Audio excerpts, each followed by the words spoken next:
Hello everyone and welcome back to the Albion Obsessed podcast number 3. It's been a while since we've done one, Toby. You've been a little bit unwell.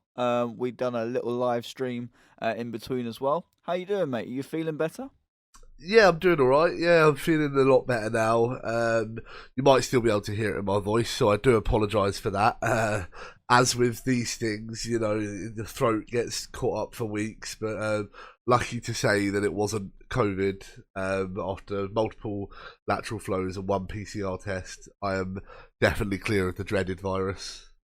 That's wonderful to hear. That's the main concern whenever anyone gets ill now is like, oh shit, is it COVID? Let's do these tests and God knows what, and we're just lucky we're double jabbed. So yeah, good to hear you're feeling better, mate. And you were actually able to get to the game on Sunday. So yeah, happy days. Yes. Guys, we just wanted to mention that on Monday, this coming Monday, the 27th, we are playing Crystal Palace away from home, and we are doing another live stream. The last one went really well. We had maybe around 10 to 11 viewers throughout the thing. And then one of our reaction videos afterwards got around 2,500 views. The club replied to it. It got really good reception. So if you are interested, if you do want to get involved, come along. It'll be on our Twitch channels. That's Albion Obsessed. Follow us on Twitter as well, Albion Obsessed. And you can find all the information there. We are also doing a little giveaway, aren't we, Toby? We are. It's for one of the Albion shirts of old. I say of old, it's still fairly recent, but it's one of those things. It's on the Albion Obsessed Twitter page. We ask that you follow us and our Twitch page if you can to get involved. It would just really help us out getting the traction that we need from the Brighton fans that we want to interact with. I know a lot of people beg for followers and stuff for their own game, but it really is just to try and give as many Brighton fans a voice as possible. And I'm enjoying the fact that during the live stream I can read out people's tweets, even if they don't even know they're on the live stream. I'll read out people's tweets from the BHAFC hashtag, and I'll let them know the thoughts on the game from different people and from different sources. So yeah, get involved. We'd really love to have you there. Yeah, spot on, Toby. And we're really excited. As Toby said, we want like every Albion fan to have a voice. If you've got an opinion, no matter what it is, as long as it's not overly controversial, we will get it on the podcast and we will talk about it. So get involved. Come and hang out with us on Twitch next Monday, and yeah, it'll be really fun. Toby, we've got a few things to talk about, mate. We do. A lot has happened since we last spoke. Where do you want to start? Should we start with player ratings? I think I'll just start with saying 12 points from a possible 15. Did you expect that? Well, I don't think you did, but if someone told you that at the start of the season, what would you have said to them? I'd have thought you're joking. You know what I mean? It's like it's dreamland. You don't expect that as an Albion fan. Especially not an Albion fan in the top league in the country, in the world, and you're sitting there in the top 4 places, and all of a sudden people are looking at you saying, "Is this the new Leicester?" I don't know. Are we the new Leicester? I can't tell you. Exactly. Well, we beat Leicester, so maybe. We can't get too ahead of ourselves just yet. I don't think. I think if by Christmas we're still, around 7th. 6th or 7th, then yeah, maybe we can talk about that. But yeah, it's really exciting stuff. It's amazing to see, people coming at us saying, "Oh, well, you haven't played anyone decent yet." Yes, we lost to Everton, but we didn't really turn up for that game at all. And we've beaten the FA Cup and Community Shield champions, so put some respect on our name. We do play really good football. If you watch us, we do play really good football. And we've got a team that fight for each other. We've got a manager that has implemented his way of playing football extremely well over the last 3 seasons. So it's really, really exciting time to be a Brighton fan, Toby. And yeah, let's talk about this Leicester game, because It really was a Graham Potter masterclass, in my opinion. We'll just go through the player ratings as well. But for me, I just want to start with Graham Potter and just say 10 out of 10. He made the changes when he needed to. He adjusted the formations. He tweaked a few things here and there, which really saw us through. Obviously, we will talk about the decisions for the disallowed Leicester goals as well. But that aside, I think Graham Potter got it spot on. Yeah, he got absolutely everything spot on. I know we're going to talk about it later, but in particular, I saw a few tweets about Brendan Rodgers moving Harvey Barnes onto Robert Sanchez so that Robert Sanchez couldn't come and collect the corner like he was early on in the game. Graham Yeah, Potter, in return, said, "No one stand on the post, make sure Harvey Barnes is offside." And look what happened in the end. 2 Leicester disallowed goals. And I think that's all from a Graham Potter masterclass. I think that's absolutely spot on what he's done there, making sure. Because I remember my granddad said to me, "Oh, we've got no one on the front or back post." But yeah. that's done us wonders. So, yeah, absolutely buzzing with that, mate.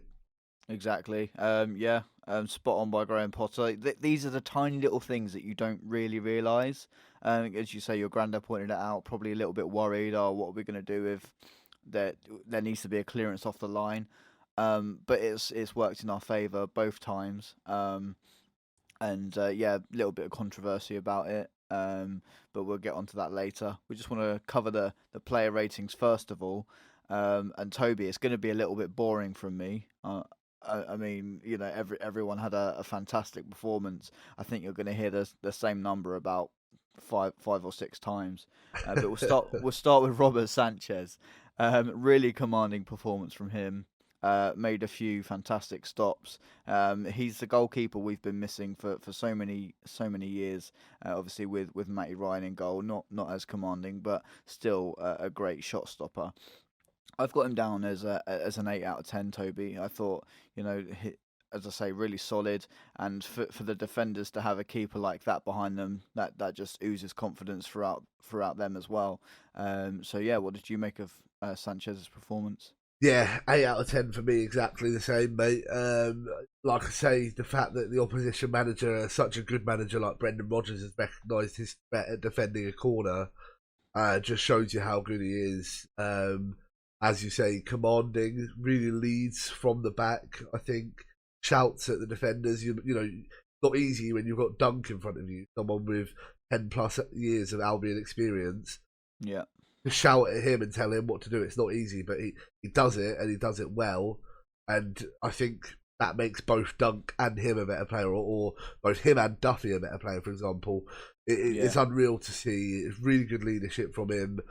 Buzz that he got into the Spain squad and played his first minutes. It's always up for him at the moment. He's just doing so well. He's going to be the Albion keeper for the next few years to come, I think. Yeah, definitely. And I'm not sure if any of our listeners sort of play FIFA. But last year on FIFA, he didn't even have an Ultimate Team card. I think he was rated around 60, and FIFA have given him a plus 16 rating. He's got a 76 card this year. I know it. In the grand scheme of things, a FIFA card, it doesn't really mean much. But you see how much it means to the players, really. All the reaction videos that you see. So I'm sure he'll be buzzing with that. And as you mentioned, he got into the Spain squad. He went to a major competition after his first season in the Premier League.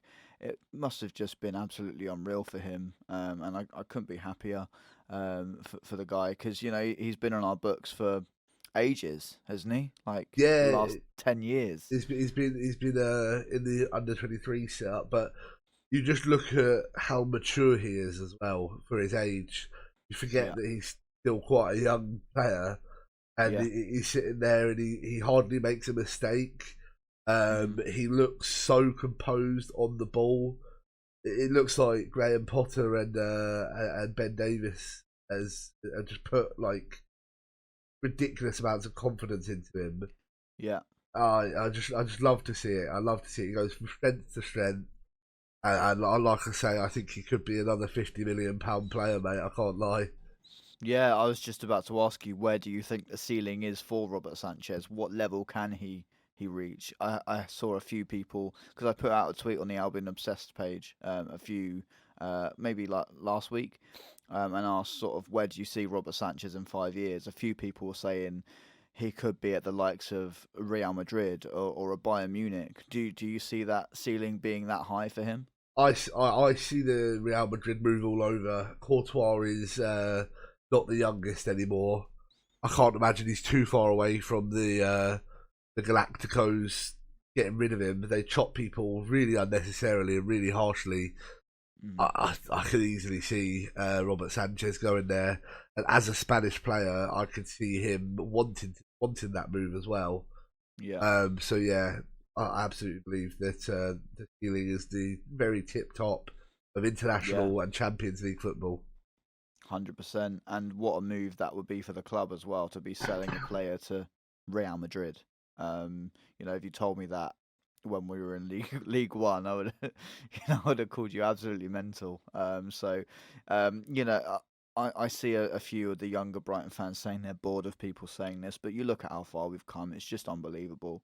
Um, and when I look at the Premier League badges on the side of our shirts, I still have to pinch myself, mate. It's just unreal. So yeah, to be living this dream and to be having the players we have and the manager that we have is just, yeah, unbelievable. I'm gonna move on to my man of the match, Toby. A certain left wing back with massive hair, um, Mark Cucurella, just unreal. I've got him as a 9.5 rating. I wasn't overly impressed with him against Brentford. I thought he was a little bit lightweight, but I thought he did okay for his Premier League debut. But his Premier League home debut, oh my words, the guy was everywhere. I've got a few stats for you, Toby. 100% tackle success rate, 88% pass success, 72 touches, 5 clearances, 4 dribbles, 4 tackles and interceptions, 3 accurate long balls, 2 aerials, 1, bearing in mind he's not even that big, and 1 key pass. What did you make of his home debut? Yeah, he was brilliant. Looked an Albion player from the off. Hard to say anything really against him. The way obviously the pass accuracy was 88%. I do feel like he still is falling into the trap of maybe misplacing passes because he doesn't know where his teammates are just yet. Yeah. He does just need a little bit more time, I think. But yeah, really really good performance from him. Not my man of the match, however. I'm interested to see who you've picked. I have put him as a 8.5 out of 10, and it's the Ooh, first okay. time I've gone into the point fives or the first time I've done that because he really was between a 9 and an 8 for me. Yeah. But the person that's pipped him to it got a 9 for me, and we'll move on Ah. to that when the player comes up. Yeah, I wait with bated breath. We'll move on then to the 3 centre backs. We'll start with one of our own, Lewis Dunk. I'm just going to cover them all in one go because I've got them as the same rating. I don't feel like I did this last time as well. People are probably going to think that I'm just skimping out on the ratings, but I feel like they all put in the same performance. And I will mention Joel Veltman as well because I feel like I was a little bit harsh on him last game. But I've got them all as an 8, Toby. They dealt with Jamie Vardy really well. I didn't even realise he was playing until he scored. To be honest, Leicester's front three can be a real handful, and we nullified that brilliantly. We limited their chances. We cut passing lanes. We were closing them down. I thought it was fantastic. Joel Veltman looked to be back to his best. I felt. As I said, I slated him against Everton, slated him against Brentford as well. Felt like he wasn't quite there, but he was playing slightly different roles. But yeah, great to see him back to maybe his natural position, and a fantastic performance from him. Toby, what have you got the centre backs down as? I've got it slightly differently. I've got Duncan Duffy down as a 7 and Veltman down as an 8. Um, they didn't particularly do anything wrong, which is why they're sort of at the just above average mark. But at the same time, you've got to question they did score from 2 corners, and although yes they were disallowed, it didn't look like great defending to me.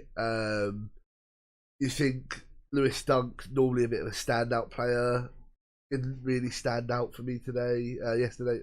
Sunday, sorry. Didn't really look himself.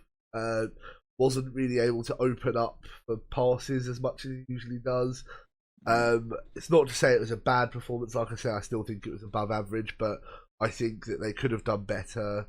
The Leicester goal that did count was just played around our team unbelievably, and I don't think any defence in the world would be able to deal with that. No. But yeah, I couldn't give Duffy and Dunk any higher rating because they just couldn't. There was something about Leicester that gave them a constant threat and a constant eye for goal, and it just felt like Dunk and Duffy were just dropping really far back constantly. And I know that's probably the instructions they've been given, but it just wasn't. You couldn't nullify Leicester attack quick enough, so they constantly looked dangerous, and we were constantly nervous in the North Stand. So it was scary times. For me, Duffy and Dunk just can't get that 8 rating, whereas Veltman does get that 8 rating for me. Looked back to himself, as you say, even passing the ball, moving forward a little bit, covered really well for March, who was probably on the wrong side of the wing backs, probably know now that he can't really play there. I don't think he did badly by any means, but March just probably doesn't have the same defensive mindset on that wing. Therefore, it felt like he was beaten quite a lot, and Veltman covered really well for that, and I think probably stat padded a little bit because of that. But that's why he gets my 8 rating, Veltman, because he covered really well for March, who was on the wrong wing, I think.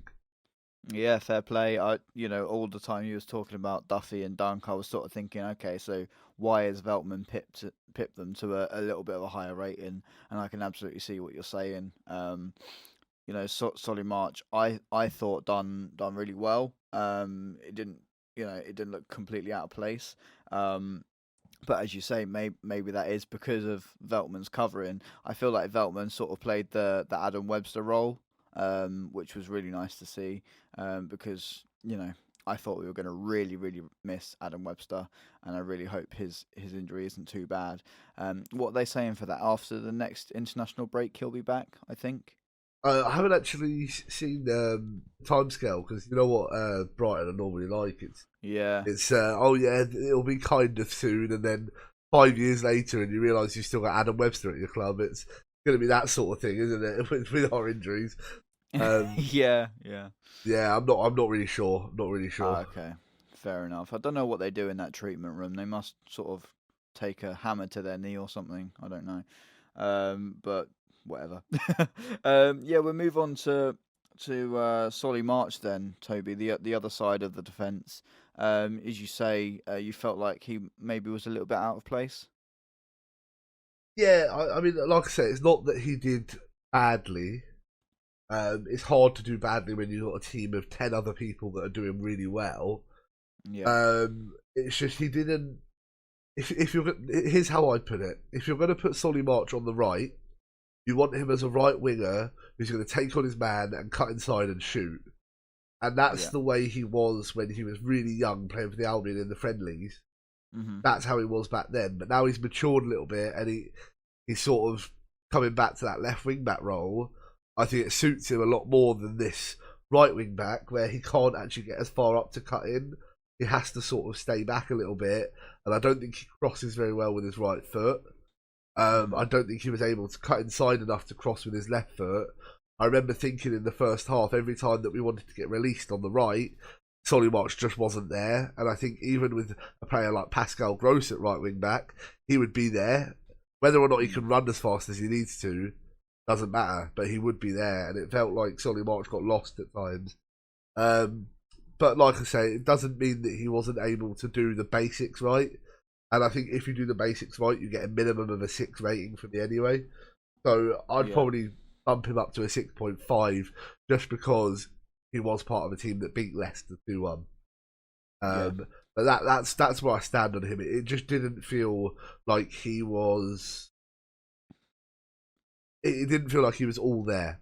And it felt Yeah. like if we had Tarek Lamptey on that wing, we'd look a much better side. Yeah, for sure. It's really exciting to know that he's coming back. But I agree with your views. But to be honest, it shows you how much different of an opinion something can be, because of where you're sitting in the ground. Maybe because I'm like right by the corner flag and in the southwest corner, so I saw him coming down the right hand side. Pretty much all of the first half, um, and I thought he'd done really well. To be honest, especially in the first half, didn't really see much of him in the second half. To be honest, but yeah, I thought he looked solid. He looked a threat. He had one sort of snapshot that was saved by Schmeichel. Um, I felt like him and Veltman worked really well, as you said, and I've got him down as a 7 rating. So just a little bit higher than what you've got. But I do feel like that's not his strongest position. And it is a little bit of a shame for him that Cucurella's come in. Because and especially putting in the performance he did against Leicester, I feel like Solly March probably won't get to play there unless there's an injury to Cucurella. Um, so maybe we might see Solly March a little bit higher up, but I don't know whether he sort of wants to play that position anymore. So just touching on Solly March whilst we're on him, what do you see his future as? When Lamptey comes back. If I'm Like, honest with you, I don't think I see a future for him at the club anymore. wow. Which is a shame. I would like to see, if he was to stay at Albion, what I would like to see is either he goes on the left hand side in front of Cucurella, Yeah. or he goes on the right hand side but much further up than playing that right wing back role that he was doing on Sunday. Hmm. Um, that's my views, but the way I see it is based off of yesterday's game, the fact he was subbed off by Graham Potter as well, Hmm. for me, looks as if though he's going to fall down the pecking order. Once Lamptey comes back, there's no room for him in that team, and I think he's going to want to leave, maybe to a championship side that's going to play him. Um, Yeah. Although he is a local person, local boy, he might want to stay. But genuinely, I fear we may have outgrown him, and I think he may Yeah. have outgrown us at the same time. I think he could go on to do great things. I just don't Yeah. think it would be at the Albion at the moment. Not the way it's Yeah. going.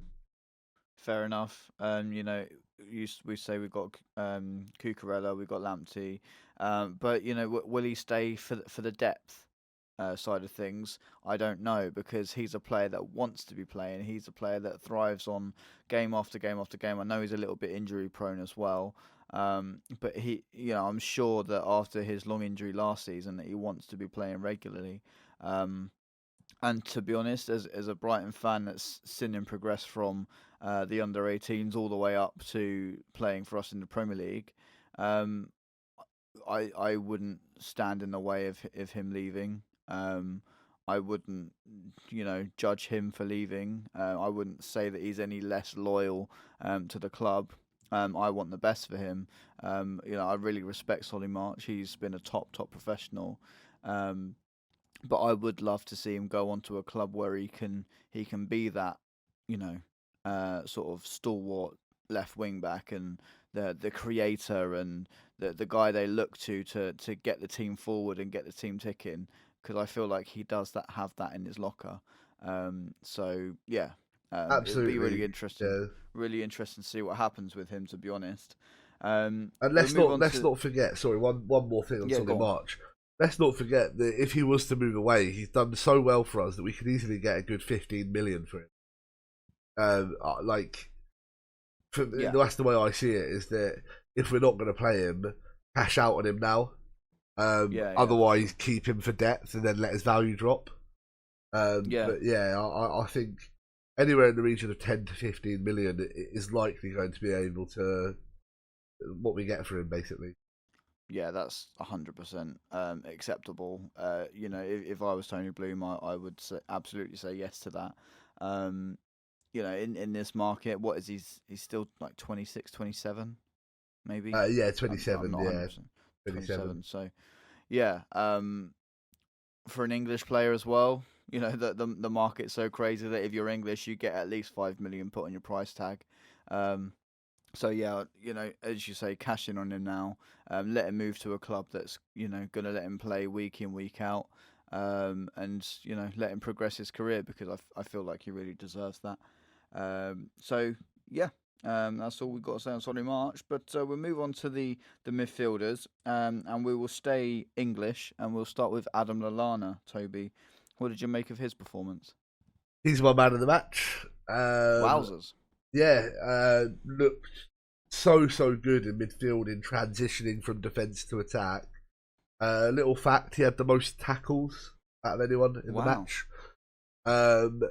Looked to be, not just attacking midfielder Lallana. He's box to box all over the pitch. Lallana for me, he was on Sunday. As a 33-year-old with that sort of energy, you think, wow, that's incredible. Yeah. But yeah, it was for me. He was man of the match performance. Just looked to be covering all of the pitch.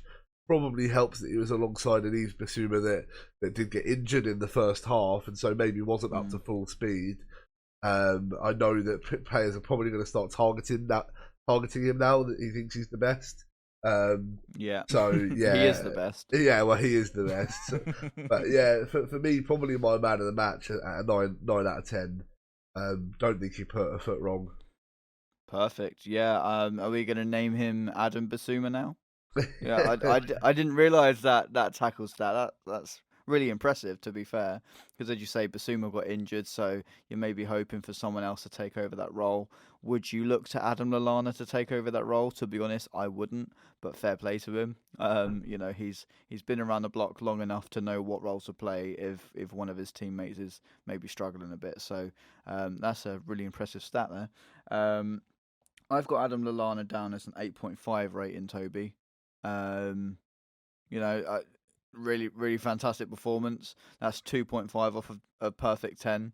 And yeah, I think you've smacked the nail on the head with Adam Lallana. Um, I love seeing him in an Albion shirt.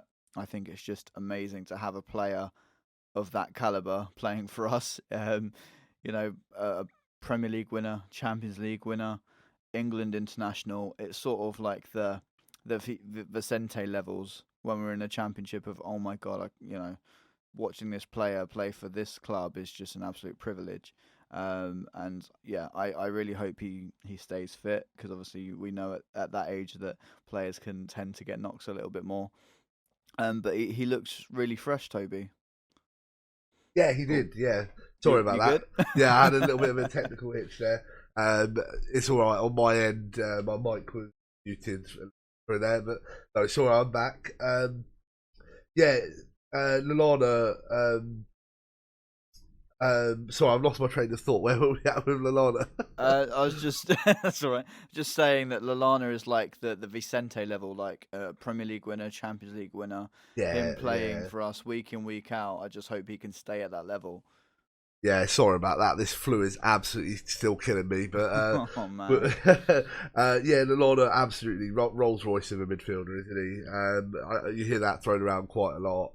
Um, yeah, yeah, as you say, don't see him replacing Basuma or anything like that, but seems to just ooze quality, and it's something yeah, about him. Even if he misses a shot, in the first half, he had one where he sort of like faked it on his yeah. right and then instantly got it on his left.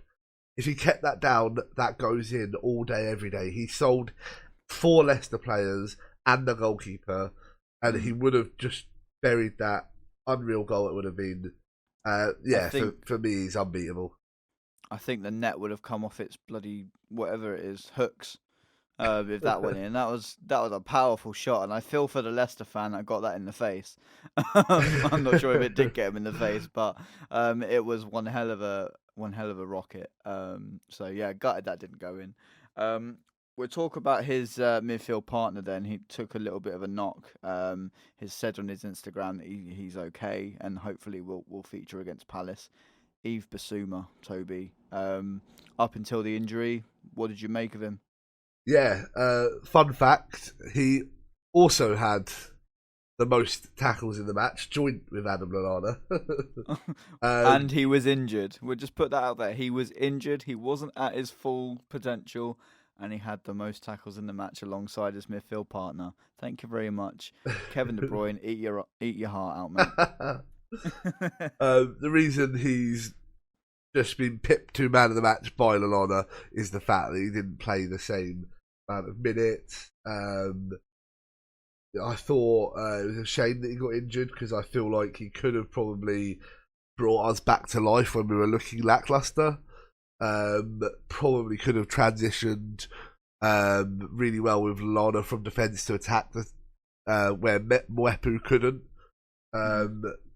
But yeah, a really solid performance again. Have to go down as an 8 out of 10 for me. Perfect. I've got him the same as Lallana, 8.5. I'm not going to take any points off of him for the injury because that's not his fault. But up until he came off, even with the injury, I still felt that he was putting in 110%. As you say, he played 79 minutes and had the same amount of tackles as Adam Lallana, who played the full 90. So that just goes to tell you what kind of player Yves Bissouma is. He's an absolute machine. I'm not even sure if he's human anymore at this point. The moment he comes out of our midfield, we're struggling. You look at how much Leicester were pressing us in the last 15 minutes. I know he came off in the 79th minute, but obviously there's 5 minutes added on at the end as well. Leicester were just running everything through our midfield. We didn't seem to quite get hold of what the other players that come on were meant to be doing, who they were meant to be marking.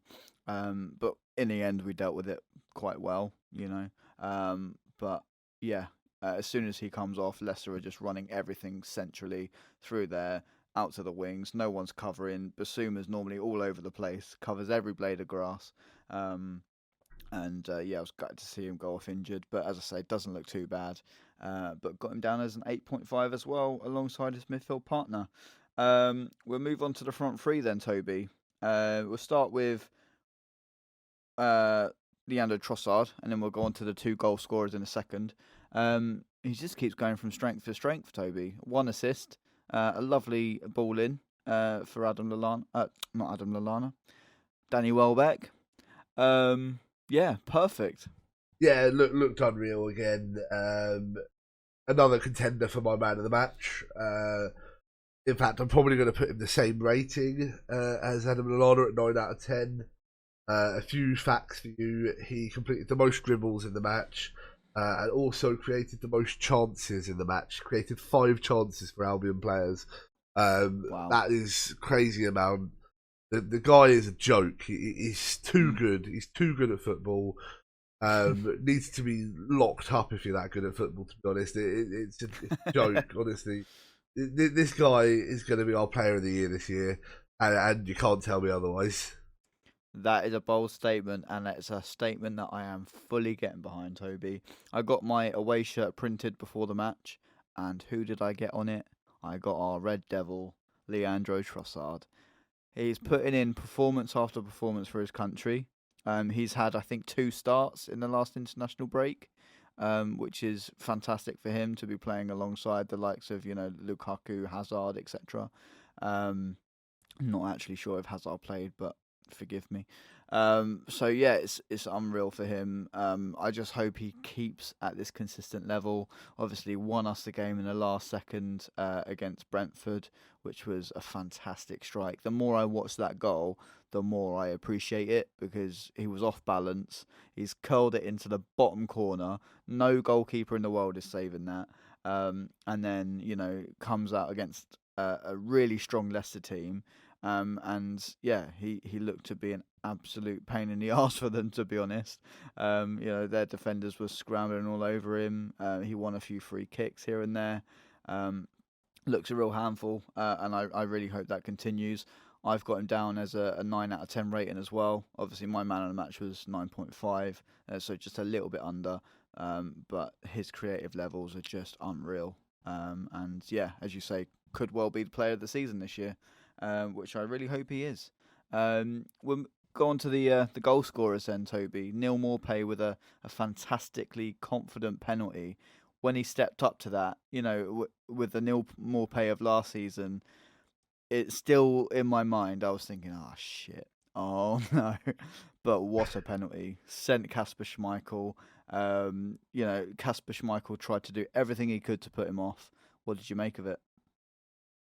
Yeah, when he stepped up to take the penalty, I was nervous, and I was only nervous because of Kasper Schmeichel. Thought Kasper played like a rat the whole game. It's got to be said. I really don't like him. I really don't like the way he antagonises the fans. Comes back to bite him on this occasion, but on many an occasion, it forces a reaction from the fans, which players like that have always wound me right up. Really glad he got his just desserts today. Lovely to see the reaction on his face. Sunday, sorry, yeah. Lovely to see the reaction on his face every time they had a goal disallowed. But yeah, Maupay buried at home. Didn't let Schmeichel get inside his head like Schmeichel's inside mine. Casper's living rent-free inside my head. And yeah, he buried it so confidently. I really thought it was going to be a poor penalty to the keeper's left or right that is like at the perfect height. But no, he just smacked it with conviction, and it went to the left side of the goal. Schmeichel dove right. You just love to see these things. Maupay for me. Couldn't really do anything else. Didn't really get the chance to. I don't think do anything else. So for me, yeah, he just stays on an 8 out of 10. Ah, perfect. Yeah, I mean, I think I've gone a little bit nicer to him because he scored the goal, and because he's a new time dad like myself. I've got him as an 8.5. I love to see him celebrate and point up to his family. I wonder how that feels. I know how it feels to be a dad now. But I wonder how it feels to score a goal and dedicate it to your daughter. It just must be amazing. And he continues to be, like we spoke about, I think in the first podcast, he continues to be in that mind frame where you just look at him and he's like, this is a hungry guy. This is a guy that's playing for his family. This is a guy that's in a completely changed state of mind to what he was last season. He's oozing confidence. He looks dangerous. He's buried a penalty against arguably one of the best keepers in the league, who's currently living rent-free in Toby's head. And yeah, it's really great to see. So I've got him as an 8.5, Toby. Yeah, no, I think scoring a goal always gives you that edge, doesn't it, on the other players? But yeah, it came at a really important time of the game, I think, as well. Wasn't too long before half time. Only about 10 minutes away from half time, I think. So it came at a really important time when we really needed that extra boost of energy to see us into the half time. And then obviously we know what happened after that. Graham Potter must go get another and shove it to Kasper Schmeichel. Sorry, he's absolutely in my head rent-free. I'm afraid to say he's there and he's living there.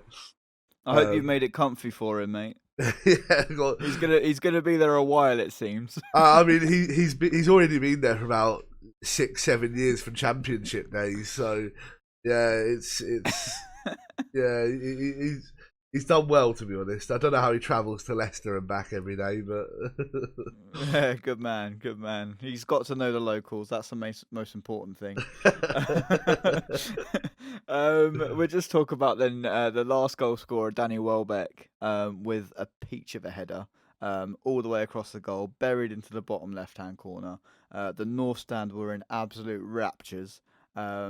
which was fantastic to see. There probably wasn't even a mobile phone in sight, which we love to see. There was for the penalty, me included. I am guilty of that, but I just needed to capture that on camera. But yeah, the Danny Welbeck header, Toby, fantastic technique and showing that why he was a world class player for Arsenal and Man United in England. Yeah, looked to be that young sensation Danny Welbeck type header. You know what I mean? One of the ones where he's just come into the England team and just wants to just bury it. Yeah. Yeah, me and my granddad, the ball landed on our side of the goal as it hit the net. Watching Schmeichel dive and miss it. No, yeah, it was a really great header. I thought it was a really professional performance, actually, from him all round. Really showed his experience. I even said to my granddad, Welbeck was a player for us today. Yeah. I mean, obviously on Sunday, but I said this on Sunday, and I said, Yeah. I said, we're so lucky to have Welbeck, and I really regret when he joined. I really regret saying, "What are we going to do with him? He's old. He's washed up. He's injury prone. What are we going to do with him?" Really regret it now. The guy is a machine. You can tell he likes playing football again as well. I think it's come back to him that he wants to play. So yeah, buzzing for him. Absolutely buzzing for him. 100%. What have you got him rated? Sorry, yeah, I've got him rated as an 8 out of 10 as well. Yeah. I've got him as 8.5, so same as Neil Maupay. I felt like I had to give the goal scorers the same rating for what they did for the club on that day. The old Danny Welbeck celebration came out as well with the hands to the side. A Danny Welbeck of old playing for Arsenal United. It's amazing to see, and it's another Dan Ashworth masterclass in recruitment. Oh yeah, it really is. Getting him in, getting Lallana in, it's just been fantastic. And if we can keep that going, if we can keep getting these types of players through, who knows who we could see at the club in the future. So yeah, really exciting stuff. And those connections are fantastic. And I really hope Danny Welbeck carries on at the level he is. Because when I saw him in the starting lineup, I was a little bit gutted for McAllister, especially for the performances he's put in off the bench against Burnley and against Brentford. But then Danny Welbeck's come out and proven exactly why he's starting. As we say, it's for the experience. He got us through some really tough moments before he come off on 70 minutes. And to have him in the dressing room as well, fantastic. Yeah. Really one more thing to add on Danny Welbeck. He drew about 1 million fouls yesterday as well, just constantly harassing the Leicester Sunday. Gosh, I'm all over the place. Yeah, he drew about 1 million fouls. The Leicester players couldn't handle him, constantly bringing him down on the edge of the box. We had a few chances from free kicks. A shame to see that none of them really went in. One of them, Bissouma, right in front of us, absolutely lashed it. Hit Tielemans in the face, and Tielemans turned around to the north stand and just screamed at us as he was probably experiencing pure adrenaline at the pain in his face. But he looks like he loved it, to be fair. Probably. But yeah, great block from the free kick. But yeah, that was all due to Danny Welbeck just drawing fouls over and over and over again.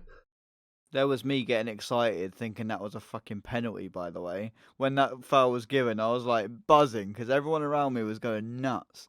And the West Ham was celebrating. I was thinking, oh my God, we got another penalty. And then when we were lining up for a free kick, I was like, why is there a wall in front of the penalty? And then, very quickly realised that I got excited and taunted the Leicester fans for nothing. So yeah, great, fantastic, thanks boys. But yeah, we've come away with the 3 points. Incredible performance from goalkeeper to striker. We'll mention the 3 lads that came on off the bench as well. Dan Burn, Jacob Moda, Enoch and Wepu. What did you make of their performances? Yeah, I thought Dan Burn did what he had to. Looked solid. Didn't look like he'd just been injured, to be honest. Just fit right in. it's just one of those ones where you look at him and like, oh, he was injured. Do you bring him on? Do you not? But yeah, I was quite happy with that.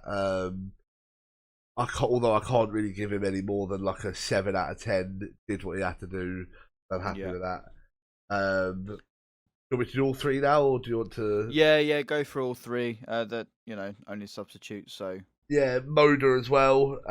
Probably came on a bit too late to tell anything really, but was solid. Fits right in again. Classic Albion. Albion substitute really. Yeah, I would give him probably a 6 out of 10. I can't go a little bit higher because I've got no baseline to work with. Mwepu, a little bit disappointed with Mwepu. Thought there was a few occasions where he gave the ball away lackadaisical, and it was a bit of a shame. But he didn't cost us dearly. Yeah, it is what it is, I think. And I just have to give him a 6 out of 10. Just came on and did what he did. Yeah, to be honest, I completely agree with you. That's exactly what I've got. Dan Burn, really happy to see him back. I think he was isolating due to COVID, was he? Or was it an injury? I thought he had a cast on his leg. I thought he had a... Oh, okay. Fair enough, yeah. That's something I wasn't aware of. But yeah, really good to see him come back. Done his job, as we say.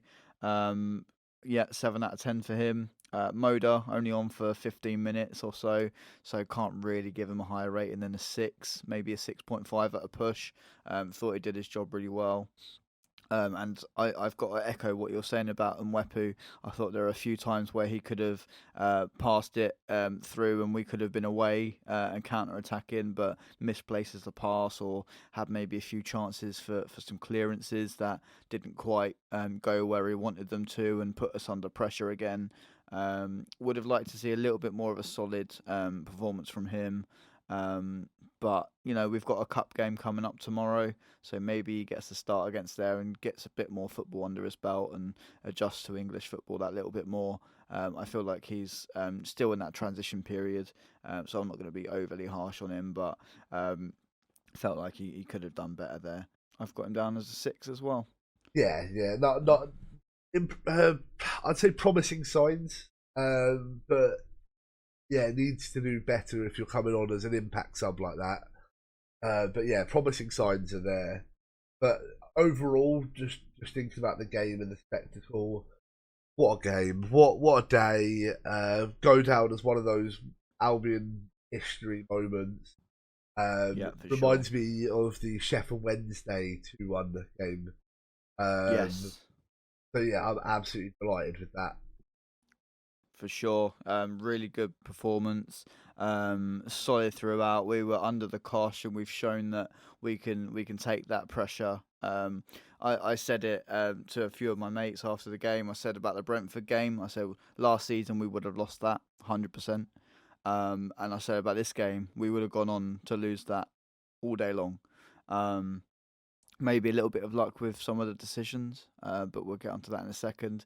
But yeah, fantastic performance, fantastic start to the season, and based on what we've seen so far, Toby, how far can we go? Yeah, you're basing it on what we've seen so far. Yeah. Then you'd be hard pressed to not say that we could get Champions League football. Yeah, we've been playing fantastically. Not many teams can go toe to toe with us on the pitch, and I'd say out of any team in this league, we probably have one of the more entertaining play styles. But yeah, it's hard to say, isn't it? Because you don't want to overestimate your team and then end up with a pie on your face, but. Well, exactly. I want to say that we'll finish top 10 this year as our first one in the top 10, and I don't want to be pessimistic and say, well, we're definitely avoiding relegation. But I think at this point, I read somewhere that out of all the teams in history that have this many points by this time, we've got about a 94% chance of staying up now. Wonderful. But yeah, I'd be quite happy to say that we're staying up this year.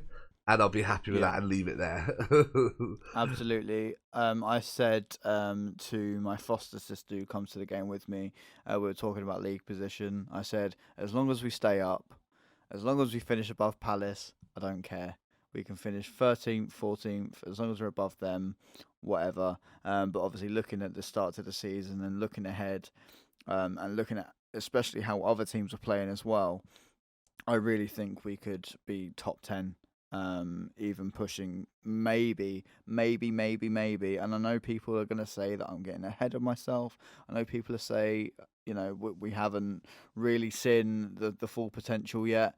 But I really, really do think that we could maybe, quite possibly, push for even the Europa Conference League, European tournament, which would still be a fantastic achievement, even if we get into that. I know people sort of joke about it. I know Tottenham got in there, and they won't even win that. Ha ha ha. But even if we get into that, Toby, would that be, Yeah, obviously, I'd take it. I'd take it. Yeah. I think that we're probably good enough for it at this point. I don't think there's many teams in the Prem that aren't good enough for the Conference League. I think that other leagues are pretty atrocious. Spurs still struggling it. They only drew 2-2 against Rennes. Yeah, well, yeah. Spurs though, isn't it? It's Spursy a bit, really. No, I'd be confident in saying that. And I said it a few weeks ago. We're the most progressive club in the Premier League, whether you like it or not. That's a fact. That's not an opinion. It's a fact. And I know it really winds people up because there's a lot of people where I'm from that maybe started supporting Brighton after their period of success.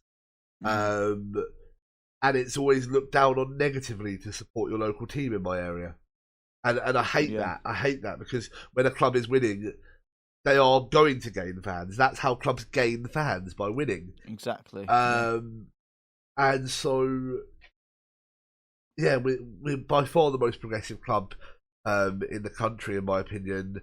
Investing in the training centre, investing in the squad, the stadium, the local community. No one does it better than us, I don't think, at the moment. Worth pointing out the women's team as well, how much money we've invested in that. I don't think any team tops how much investment we've put in that. Maybe Arsenal, maybe Chelsea. But yeah, that is like top level. And you're even seeing that in the performances from the women's team as well. I know they've only played 2 games in their league, but top of the league is an incredible achievement. They've got maximum points, 6 out of 6, and that they could go on to have an incredible season and maybe even qualify for the Women's Champions League. So we've got an incredible development squad. We've got an incredible women's team, and the men's team seem to be following suit so far this season. And if we can have all of those teams in the top halves of their leagues, I could even see the under-23s team maybe even coming third in the Premier League too. Then, as you say, Toby, it is a fact. We are the most progressive club in the whole country, and I don't think anyone can really argue with that. Yeah, I don't think any club has the consistent positions that we have across all of our leagues. As you say, the under-23s, the under-18s, every one of our teams do well every year. So yeah, absolutely a fact. Really, really happy with that. And because of that, I think we'll go on to do great things in the men's team. I think you'll find the new way of progressing is to invest in your other teams, to gain fans through investing in women's, youth, and your local community. Gain fans by winning. Tony Bloom's done really well this summer, I think, with transfers, selling Ben White, making money as well. Especially after COVID, I think we needed that. But yeah, I'm really, really happy with where we're going, and I wouldn't say it would be hard push to see us finish in the Europe spots in the next 5 years. If it comes this season, it's just what we would have done anyway, but earlier. Yeah, exactly. And Graham Potter has had that time to make his squad. He's got his players now. I think there's maybe 3 or 4 left from the Houghton era. Um, Let me just think. So Pascal Gross, Lewis Dunk, Solly March, Shane Duffy. Am I missing anyone? Do we have Bissouma? So yeah, maybe 5 or 6 from the Houghton era. So Potter has brought in the players that he wants. He's obviously had a lot of communication with Dan Ashworth. I know that Graham Potter fobs off that he's involved with transfer dealings, but he's definitely obviously telling them what sort of football he wants to play in order for the recruitment team to go, okay, so this is the player we need to target. And look at how many players we have out on loan as well. Brighton and loan Albion, we've got maybe 15 to 20 players out on loan, which is Yeah. just nuts. I So saw they come someone back. on Twitter put together a lone 11, and even that Yeah, looks like it could go and win the championship. You know what I mean? 100%. 100%. Yeah, I can't argue with that. And that's just such a fantastic thing for us to be seeing because, tell me at any point in our history when we've had that before. I don't think you could find that at all. So, yeah, incredible progression and really positive stuff. Toby, I just want to touch on a few, not negative because they worked in our favour, but the world of football seems to be fuming with us. Those 2 decisions for the offside goals, first of all, are they the correct decisions? Both are the correct decisions, whether you like it or not, Gary Lineker. The referee has got it spot on. The linesman, should I say, has got it spot on. Called it on the pitch. It was an on the pitch decision. Hmm. It wasn't a VAR decision. No. It was all based on what the on pitch assistant referee called. I've got to say to you, absolutely the correct decision. Absolutely, like I said earlier, a Graham Potter mastermind on it as well. Yeah. So early on in the game, Robert Sanchez came out and collected a corner and rinsed Leicester. There was nothing they could do about that corner collection. And Brendan Rodgers was like, "Well, I can't deal with no set pieces." But he made the change to put Harvey Barnes on the goalkeeper. Graham Potter Hmm. reacted by making the change to not have anyone on the near or far post so that he would be offside. Barnes was constantly wrestling with Sanchez at every um, free kick, goal kick, free kick, corner kick, or anything. He was constantly wrestling with him. Hmm. Absolutely the correct decision for me. Whether or not he stands off just before the corner's taken, I think you're still messing with the goalkeeper, which you just can't do. You cannot do that in football. And I know I'm biased. I'm probably seeing with my blue and white tinted glasses. But yeah, you just can't get away with that, and I'm glad that the referee's stamping down on it because otherwise you'd Yeah. set the precedent for the rest of the season. Yeah, pretty much. That's what I was going to say to you. Like, I'm just playing devil's advocate here because I completely agree with you. I think they're both the absolute correct decisions. But if that happens against us, what are your thoughts on it? So try and reverse that situation. What would you say? I'd be disappointed with the second one because I think it can go either way. Hmm. I'll tell you what I'd be more fuming with than both of the disallowed goals. The penalty. Yeah. And even with my blue and white tinted glasses, I'm looking at that, I'm thinking, how have they not got a free kick there? Morpé's grabbing Vestergaard's arm. I know Vestergaard's flailing it like a crybaby, but and you shouldn't do that. If he kept his arms down, they probably get a free kick. Even if we score the resulting header, they probably Yeah. get a free kick. The way I look at it is when Burnley tackled Morpé in the box. I think it was Tarkovsky just pushed Morpé in the Yeah. box, and then he still gets the goal. Hmm. I'd be fuming that we've got a penalty out of that if I was a Leicester fan. How they've not been given a foul, I don't know. And yes, it's benefited us, and we're finally cashing in a little bit of luck. But for me, the penalty decision is the controversial one, and not the disallowed goals. Spot on. Yeah, that's exactly what I would say. But Vestergaard should maybe know better than to flail his arms around like that as a centre back. Um, you know, maybe this is a silly argument, but I think back to the decisions that went against us last season and say maybe it is time that we do get some luck. I think back especially to the Southampton penalty, which was outside of the box. I think even Vestergaard was in that team. So, yeah, he should know better than to flail his arms around like that. Yes, maybe it was a little bit of a foul, but yeah, the luck's gone our way. Sorry about that, Leicester. I'm sure you've got decisions that have gone for you and you've been happy. I point out the Ben Chilwell goal in the FA Cup final. I'm sure you weren't moaning about VAR then, were you? So let's be real. VAR can work in your favour, you can love it, and then the next week it does something against you and you hate it again. So, Yeah, I still don't think really VAR's to blame for anything yesterday. I think most decisions were made by the Sunday. I think most decisions were made by the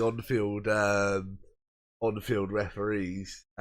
Even I think the penalty, the referee went to speak to the linesman, and everyone near us was like, Just look at the box. Don't speak to the linesman. No, I think it's absolutely right that the referees should have enough trust to just speak to each other first, and if they still can't come to a conclusion, then they can go to the box. But it looks like they came to a conclusion. VAR checked it, agreed with them, and that was it. A penalty for the handball. And this is the change that they've implemented over the close season, wasn't it? That referees were going to have a little bit more power because VAR was taken over a bit last season.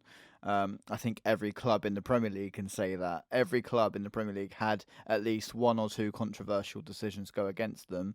Us maybe about 8 or 6. I think back to the Man United one when the full-time whistle was blown. And we lose the game. Like, how does that happen when we've scored a goal in the last minute, then we lose the game after the full-time whistle? It's just ridiculous. And yeah, the referees have had that power given back to them a little bit. VAR is trusting them. At the end of the day, if VAR wasn't there, we would have to trust that they've made the right decision, and then match of the day would analyse it and tell you that it was crap.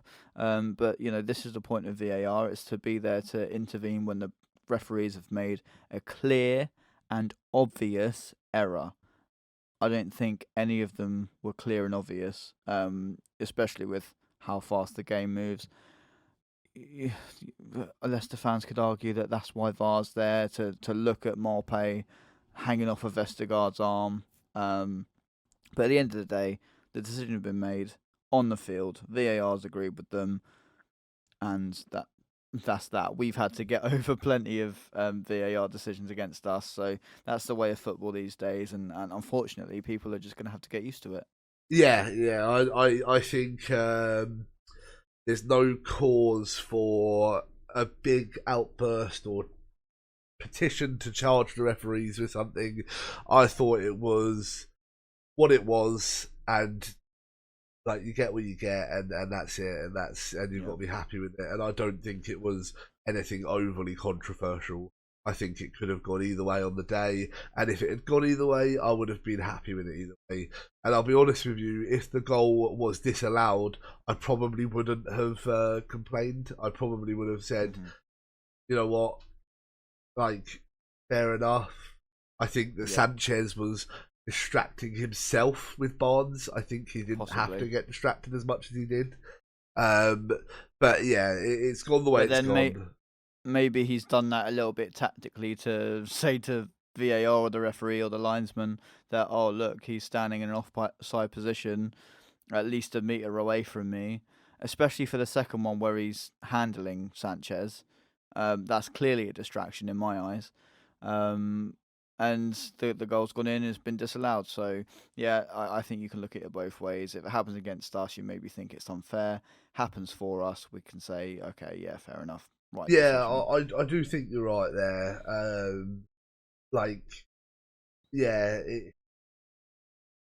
But for me, it's just one of those ones that's not even worth talking about now. It's over now. It is what it is. And I wouldn't want to set the precedent that goalkeepers can start just forgetting about going for the corner because they've got someone near them.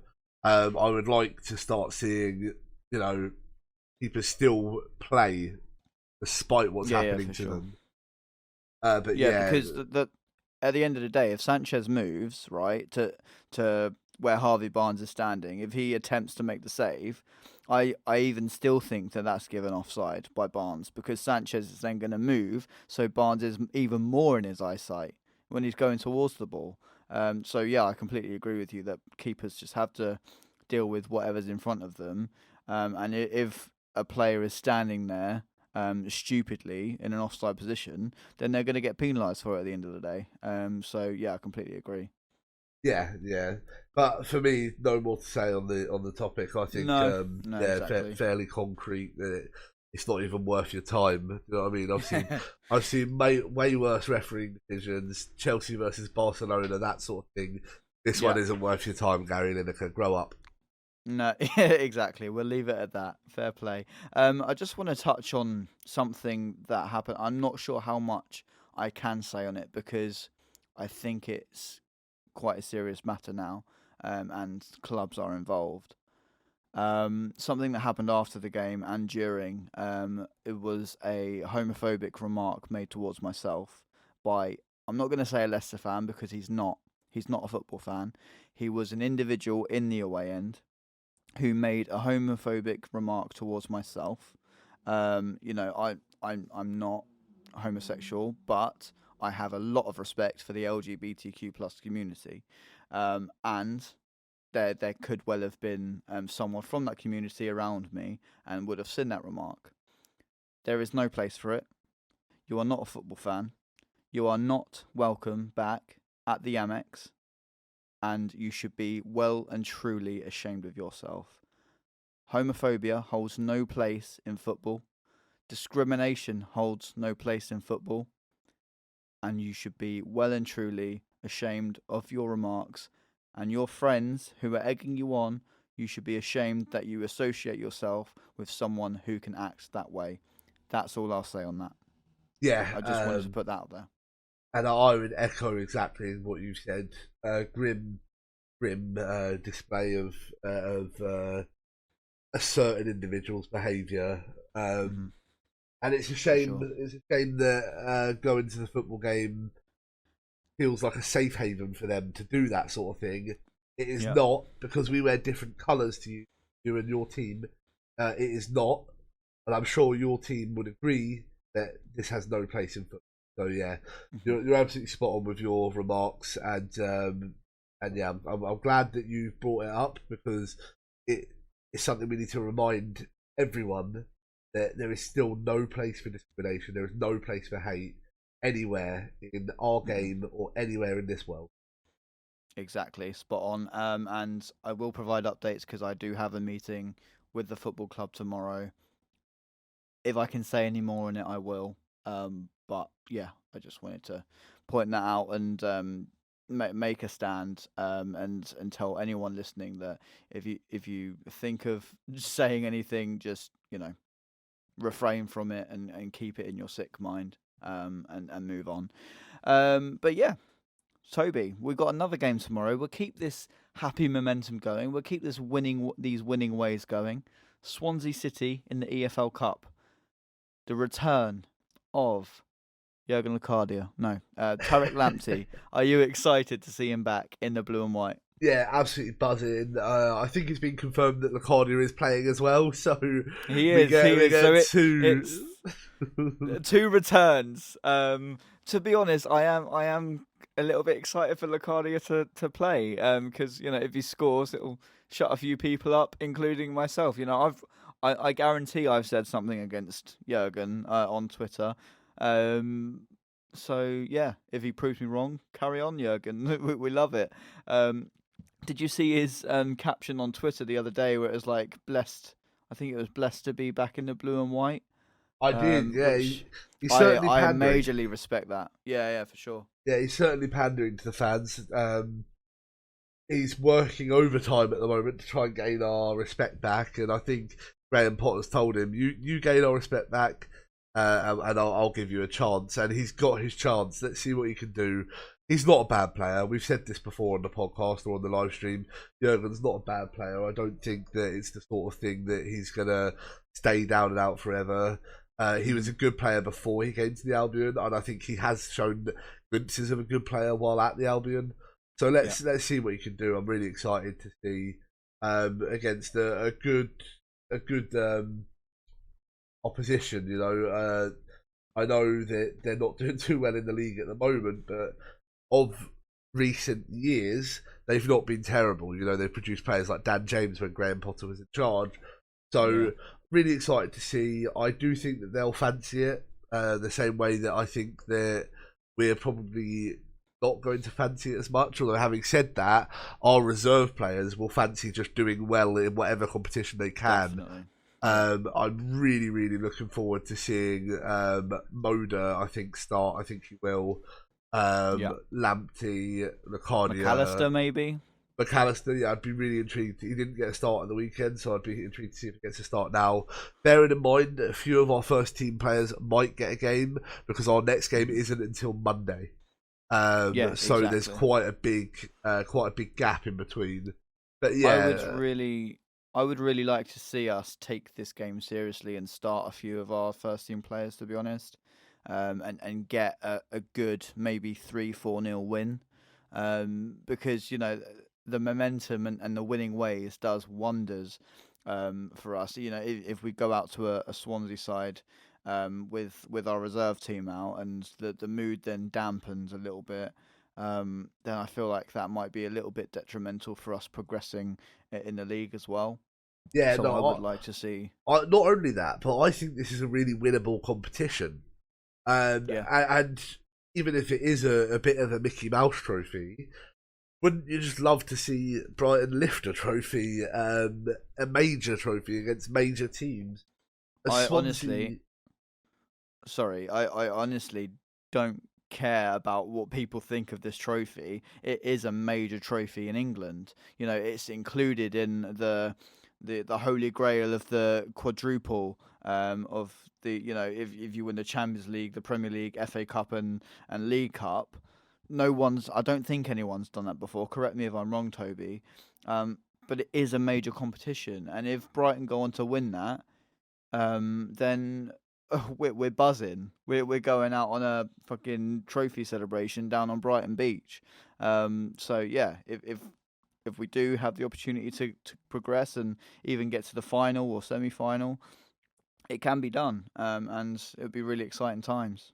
Yeah, and I don't think it's out of the realms of possibility either, because I do think there are teams that don't take this trophy seriously. So if we decided to turn up, we could be looking at a really exciting cup run here for the Albion. So yeah, no, I think we need to get through this. I think our second team is strong enough to get through it anyway, and then see where we go from there. It gives players to show the chance to show their form, and gives players a chance to go and make themselves heroes. Definitely. I'm not going to go through every position, Toby, but I just want to throw this one out there. Sherpen or Steele in goal tomorrow? I'd like to see Sherpen because I don't think he's played for us yet, has he? No, he hasn't. And the guy is literally massive. He's taller than Dan Burn, I think. Yeah, he is. So, yeah, that would be great. And I'd like to see it. Although what I think will happen will be Steele.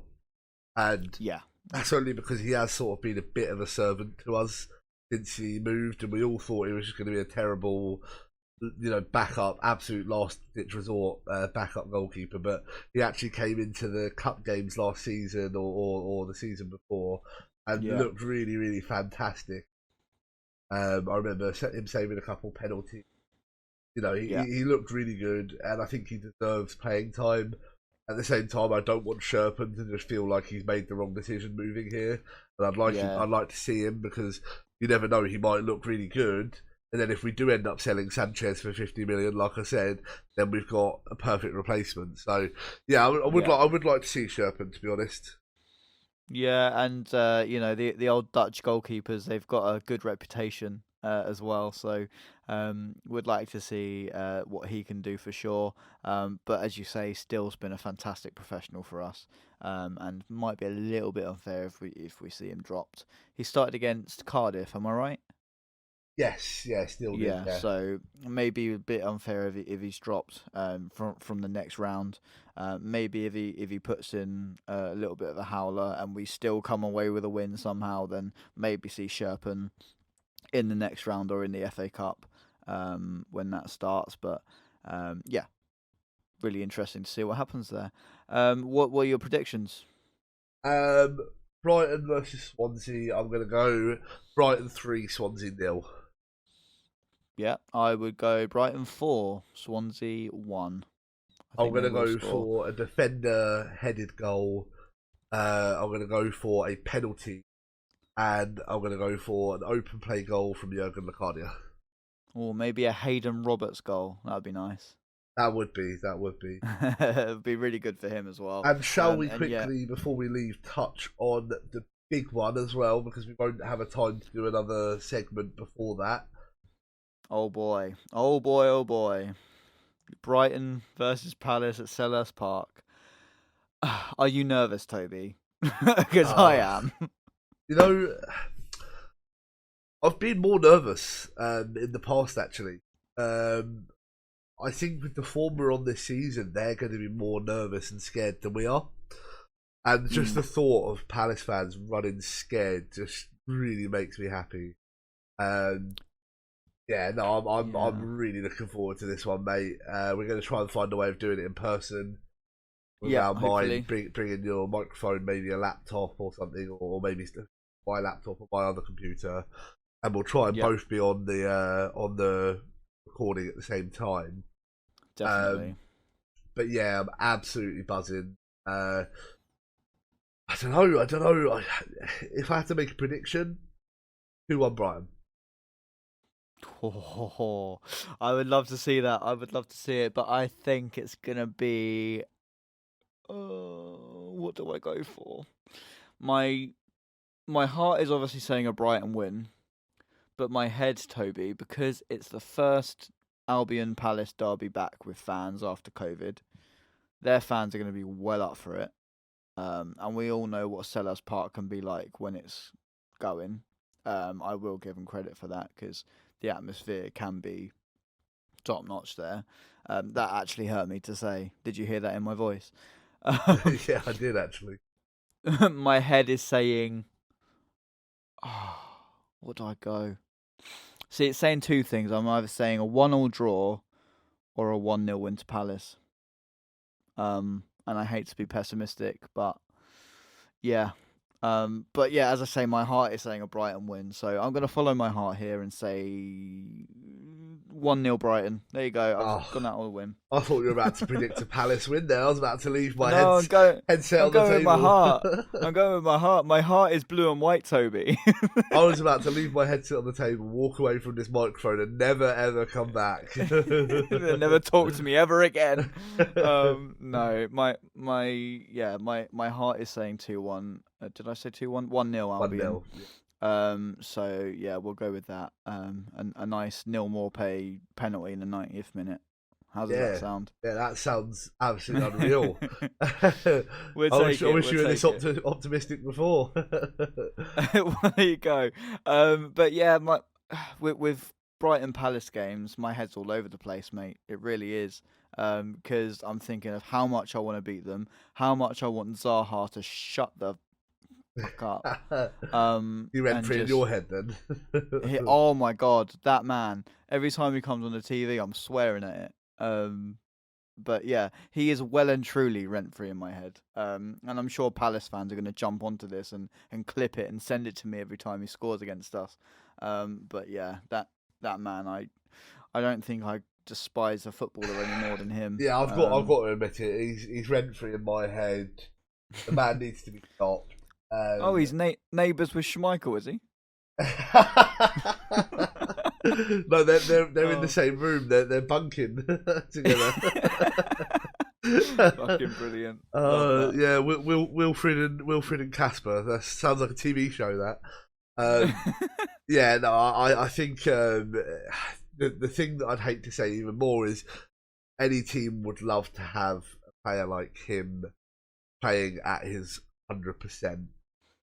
We just need to hope to get him on a day where he's not at 100%. But we all know he's always up for a game against us. He always turns up. He always talks a talk before the game as well. He's always. I think once he said, "Oh, they just need to go back to where they came from." You know what I'd love to see? I'd love to see Brighton fans not give him shit, and then watch as he doesn't score, because I think that we give him more energy than even the Palace fans do. Definitely. I heard a story about our first game in the Premier League against them. I think a pie was thrown at him, which is quite hilarious. And then obviously the Ezekiel Shalotto crying in his face was rather amusing. So yeah, we've got a little bit on him. Yeah, 100%. I think even Tanganga's an Albion legend now. He's not even played one game for the club, but I'm going to put him down as an Albion legend. He done what we would all want to do, and that's sort of get a little bit, a little bit up in Zaha's face and tell him that, you know, I won't repeat the words that I think Tanganga said, but yeah. That's the Wilfried Zaha segment, everyone. Glad you've joined us for that. And we'll come to you next week with another player that lives in our heads rent free. Yeah, just let us know if they're in your head as well. I'm sure they are. But I don't know if you saw it because you would have been at the other end of the ground. Just touching on Kasper Schmeichel again. I'm sorry to bring him up, Toby. I know your relationship with him. But did you see him punch Lallana in the face? No, I didn't actually. So he gathered the ball, I think it was from a cross. Lallana sort of come in to pressure him. So Schmeichel's got the ball in his hands and he sort of just hoofs the ball towards Lallana's face. But Lallana just walks away from it. Like, why has he not gone down? I know that's maybe credit to how much of a professional Lallana is. But he's just taken it. He's just taken it to the face and walked away. If that was Neil Maupay or something, geez, he would have a right fight on his hands. But yeah, just thought I'd mention that as well whilst we're on the topic. Yeah, no. Well, it's been a good episode, mate. I'm not really sure. I'm not really sure what else we can say ahead of those two games, other than come watch the live stream. 100%. Come and join us, everyone. Especially, well, obviously we're not going to do one against Swansea because I'm actually going to be there. But yeah, the one against Palace. Come join us. Come get involved in the chat. Yeah, come and I'm sure it's going to be a lovely historic day for a Brighton win. 3 points. We'll come back to Brighton, all smiling, all happy, and then go on to beat Arsenal. No, we've got Norwich after them, sorry, and then Arsenal. So yeah, let's do it, boys. Let's go. Perfect. Yeah, nice one, Toby. I'll chat to you soon, buddy. And everyone out there, take care, stay safe, and we'll see you soon. Bye-bye.